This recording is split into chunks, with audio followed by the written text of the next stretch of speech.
This is the Fast and Fearless podcast, and I am your motorsports enthusiast host, Brendan Keegan. During this podcast, we're going to start off by taking a hot lap. After that, with our guests, we're going to discuss podiums and the pressure that comes with trying to get on the podium. We're going to explore leadership inside the car and outside the car, and we're fundamentally going to gain some insights into split-second decisions that make the difference between winning and losing. Today's guest is Marino Sato, current United Autosports LMP2 driver, podium winner, many podiums under his belt, and former Italian 4 driver, Formula 3 driver, and for 4 years, an FIA Formula 2 driver, who is currently tearing it up all across Europe. Marino, welcome to the show. Well, thanks for having me, Brendan. Yeah, well, let's go back to where it started, and it started in karting. You were in Japan karting, and you moved to Europe at a young age so you could kind of progress. Can you tell us about how you started karting, the move to Europe, and can you just talk to us about, I guess, about little Marino?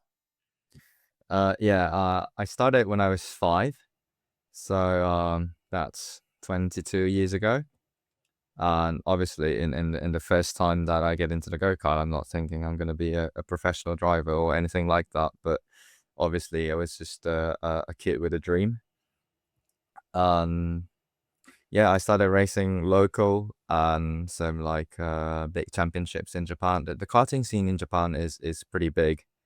Obviously, it's nothing you can compare to Europe or America, but it's still a really big field. Certainly in my time, there was always 30 something entries. So it was full of cars. And yeah, once I started progressing, and then I started to race in the Asian Championship. Because I had no other race to do, because I was trying to step up very quickly.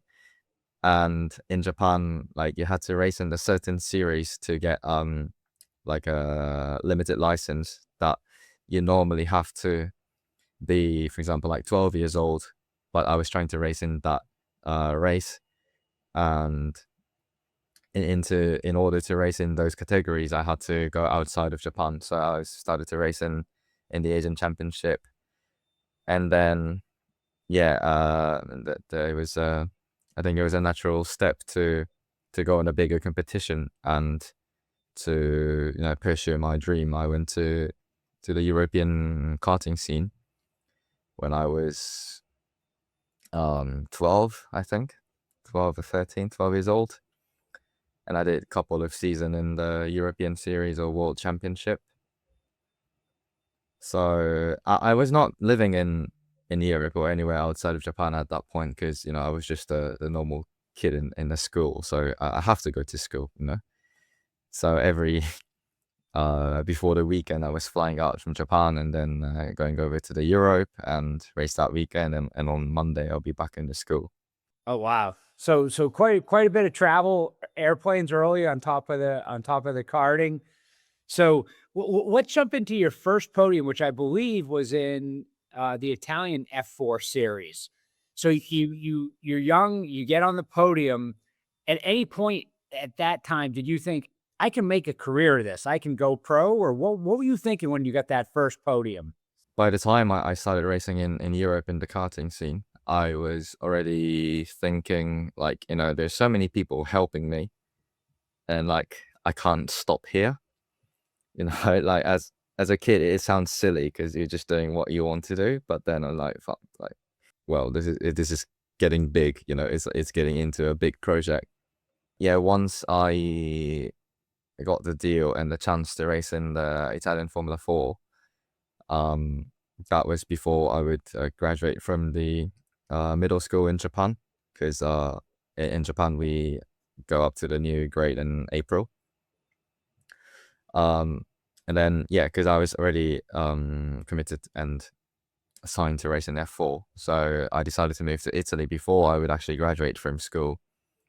So I almost didn't go to my middle school in last half year of the last grade, which Okay. is not the greatest as a kid. And I'm not suggesting to any of family or any of the kids, but I was, serious. So yeah, that's what made me move to Italy. And I had to show what I'm capable of. But then it was very difficult because the Formula 4 grid in that years was very, very, very competitive. And there was like a lot of, I believe a lot of Formula 1 drivers in the current grid, or some of them have already left maybe, but they were in the same years, like same age as me, or maybe 1 or 2 years older or younger. So it was a very competitive generation, I would say. And yeah, I got my first podium there halfway through the season, I believe. But yeah, obviously it's not that simple. Like it gave me a confidence, but it's not like you can keep going on the podium from the next race. And I mean, every team, every driver is competitive. So at that race, I certainly thought like, wow, like I could probably do this. But then on the next round, I'm again like, far from where I would like to be. So I had a lot of up and down in my younger career. So shortly after that, I think it was 2019, so about 7 years ago. So we're going to go from middle school to just a little bit after that. In the Euro Formula Open, you had 9 wins in 16 races. So all of a sudden, it wasn't a podium in midseason. It was a podium, almost every other race. Can you tell us about that season and the confidence it gave you?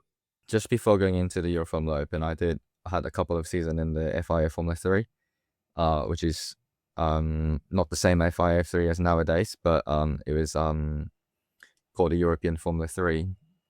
Again, it was a very competitive field, and I was showing some like good potential, good paces, but the best result I got there was probably fourth.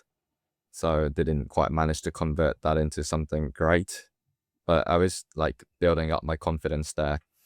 It took a while to me to, be competitive in that level, because I had no one really teaching me in high level or coaching me when I was in F4. So by the time I started racing in F4, I didn't quite understand like what the brake bias are, or what understeer is, what oversteer is. I know the cars were turning or not turning, but I couldn't quite describe what it actually was doing. So I've definitely built that up in my Formula 3 time. And I think that last year in F3 in the Euro Formula Open is the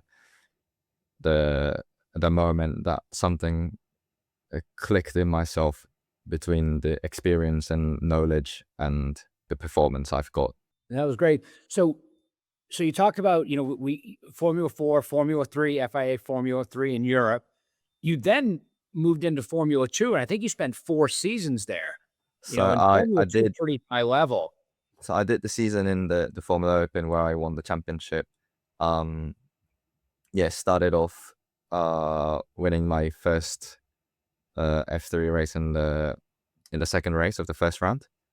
And from then on, myself and my crews were definitely on a run. So we're very competitive every weekend. And my teammates were Yuki and Liam Lawson. They're both Formula One drivers. Yeah, I've actually came across with a lot of Formula One drivers as my teammates, and so yeah, I didn't quite make it to Formula One, but I had a good moment sharing a team with them, sharing a garage with them.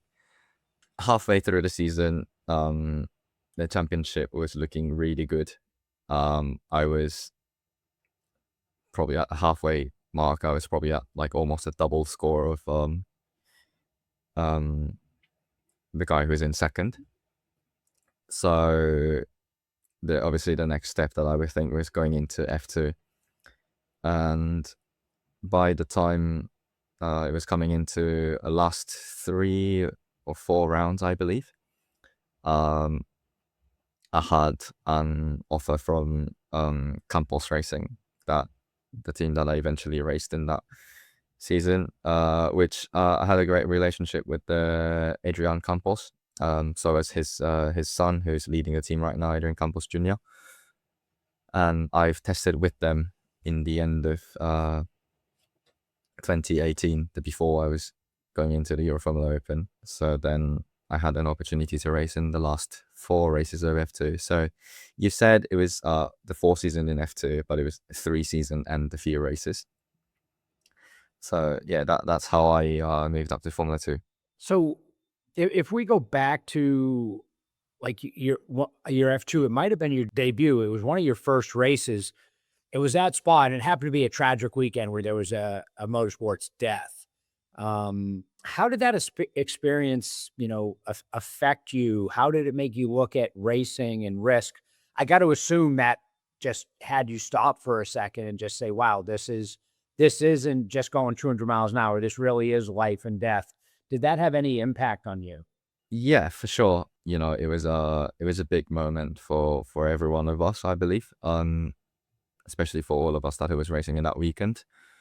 As a racing driver, or everyone who has been on this way to a racing driver are definitely thinking like myself, like I would not be the one, like in case anything happened, like yourself will be okay. You think you are invincible, but you're obviously not, and it was that weekend, I think, and every one of us just to face the reality of like how much risk that we are taking in order to chase what we want to do and chase our dreams. So you had a chance to you knew it was risky. You saw that. Um, shortly after your F2 career, you actually moved into endurance racing, which you do now. With the United Auto Sports team and LMP2. You've done it with the McLaren car driving the LMGT3. Talk to me about endurance racing, patience versus aggression.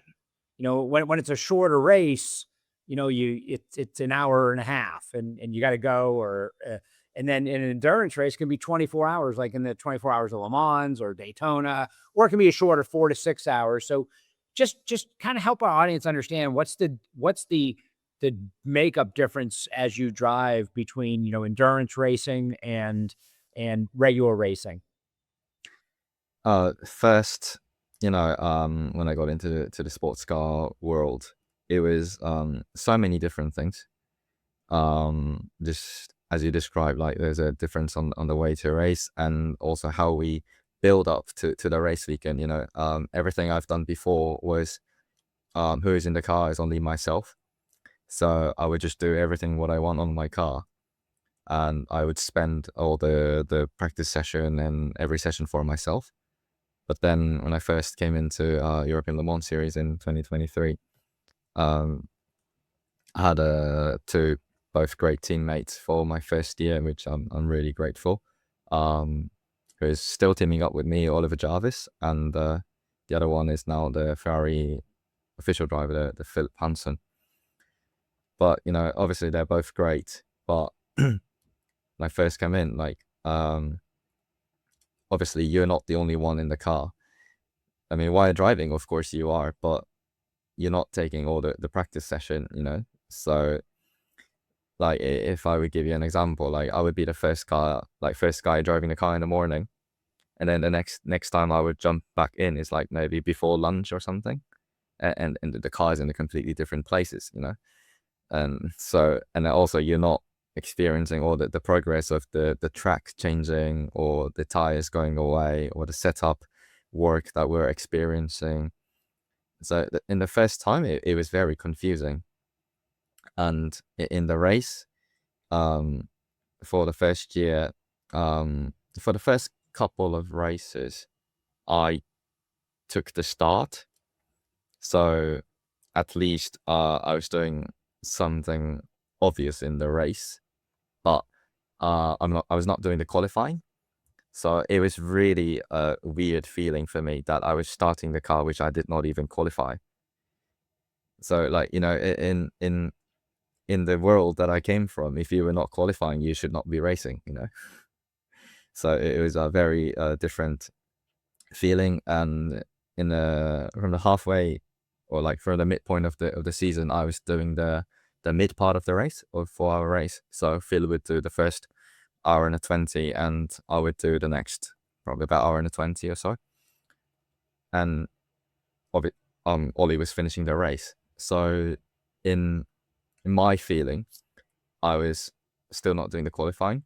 So the race has already started, and I would just get thrown in the middle of the race, and you're coming out in the middle of chaos of the race, and you would get thrown out of the car again before the race is finishing. So it was very confusing, like what it was going on for myself, because I was not doing. I mean, of course, I'm doing something in the race, but I'm not doing the qualifying. I'm not doing the start. I'm not finishing the race. So I was just like it was very easy to get lost during the race for me. Yeah, we had Ollie on this show before, and I remember Ollie talking about how you even have to drive the car differently so that the next person who's getting in might drive it, and they might have different tire wear than you do, and you know your different sizes and different things. So it is quite the challenge that I think people that aren't as familiar that maybe listen to the show don't realize. So let's talk about decision making. So talk to us about decision making, in F3 and F2, in GT, in LMP2. I mean, these are different racing series, different car setups, different lengths. Talk to us. Can you just give us a little insight into, is there different decision making in these different cut types of races that you've been a part of? Yes, but every category and every drivers, every team, they all have one goal to win the race. So there's a lot of aspects that you have to look at it. Also, like within the other question that I probably have forgot to answer as well, but so when you are in the car at a different point of the race, for example, if I'm racing because I'm racing in the ELMS this year, it's a 4 hour race, and we're splitting between me and Ollie, who is going in the mid and who is finishing the race. And if I'm in the middle part of the race, I have to give the car at the best condition I could to Ollie in the end to fight, for what we could achieve. But if I'm in the car in the end, I could do whatever I want as long as I deliver the result. Like I don't mind if I have a parts missing of the car, the mirror's gone, or anything.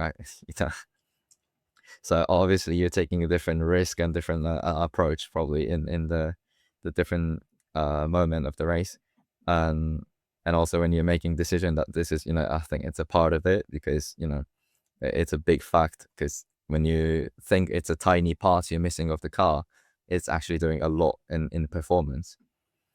So I cannot take that decision to risk everything in 2 hours to go and give a car that is fully damaged to Ollie. When you're in the different category, you have other thing to look at. For example, because in ELMS I'm in the top tier car, so I have other LMGT3 and LMP3 that I have to overtake, go through the traffic in the race. So you need to be good at making a decision really quick to go to the right or inside or outside, brake late or wait maybe to reduce the risk. But I also had an opportunity to race in the LMGT3 in the past 2 seasons with the McLaren and United Autosport. And in that, it's completely different, because you are the slowest car on the track, and you have the hypercars coming from behind you in a significantly different speed. So you need to be, always looking at your rear view monitors or mirrors and be prepared. People coming to overtake you with like 80k or almost 100k difference of the top speed. So it's a complete different task you get required, and you need to make the decision really quick to move to the inside or outside. Yeah, no, just the split second, the 6 inches to the right, to the left. But you talked about something there about team. So you've talked about the other driver or drivers in the car, depending on, is it a 4 hour race, is it a 24-hour race? you've got the pit crew, you've got your pit wall that's giving you driver strategy, you've got the mechanics, you've got your team principal. How do you give honest feedback in a team environment that's all about winning? And how do you do that as a driver? How do you give that feedback to the team? There's always a room to improve, no? So Ollie's typically nice to the teams, and well, maybe one of us is probably taking one role each weekend, and like one of us would be harsh commenting to the team, and one of us would be saying a nice thing to the team. But obviously, we all want to improve and win the races. Every individual of us has to do a good job to win the race. But at the same time, every one of us, everyone would make the mistake. So whenever they make a mistake, we have to cover it with everyone.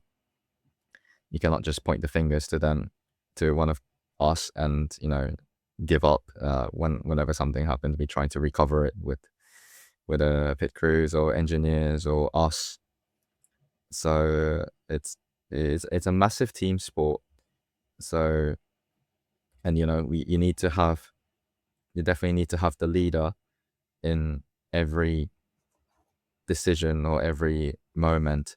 Obviously, we have our team boss or technical director, chief engineers, or the drivers, or the engineer or track engineer who's thinking about the strategies, and everyone. But you always have to push each other, and just thinking to have everyone facing the same way and targeting the same goal, which is to win the race. I've seen you on the podium. I've seen you win races. I've actually been at a race where the car didn't finish. Just mechanical issues.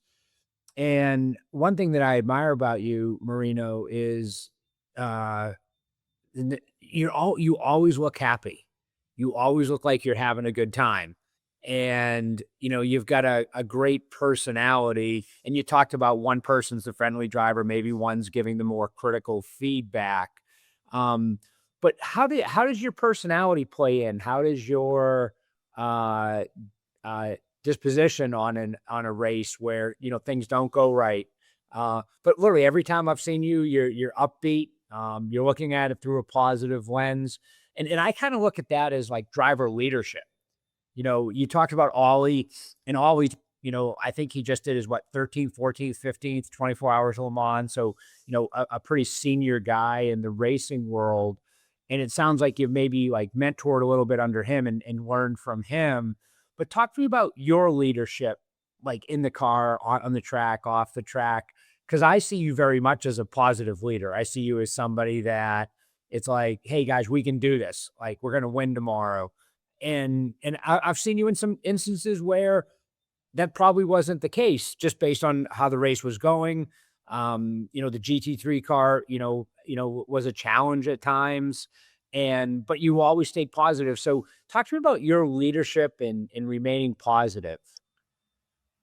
I mean, I personally think, like, I'm not thinking to take over like the whole team or anything, like just to be clear, but you have to build your team, even like not like you're creating your team and making an enemies, not like that, but you need to have everyone around you, and I would like to have everyone around me who's happy to have me, and I'm really happy to have every single crew that I have on my car. I've also built a really good relationship with my WEC crews in the past 2 seasons, and especially in the WEC races, because I was always the one to finish the race, and I was there as a pro driver after 3 drivers. And like you said, there's a moment that the thing is not going in our way. We face some technical issue or some problems before I get in the car. But it's really sad to see my crews like going down even before the race is finished. And if anyone in the team who cannot give up till like a really last minute until you cross the flag, it's me, because I have the responsibility to bring that car in the end. In order to make that chance bigger of achieving something in the end, I need to have every single crew around myself ready to do something. They cannot be just, giving up the race and sitting in the corner, it's like lying down on the chairs. No, because I'm fighting till the end, like absolutely everything to the end. So I want to have every crew around myself in the same vibes and same mentality. So I usually try to spend a lot of time with my boys and, have a lot of chat with them. Typically for the WEC races, because the race finishes late in the end, in the night, and you're far away from your home, so you don't fly out on the Sunday night. You normally fly out on Monday. So when we had a good result, of course, we will share a few beers. I wouldn't say one, few beers with all my crews. Of course, the team is having a dinner and that, but I want to take them out like myself. Or if they're in the hotel, I will go to their hotel and share a beer with them. When we had a bad result, I would probably have to do more of that to, because we win and we lose together as a team. So that's kind of my mentality or idea of the leadership as a driver.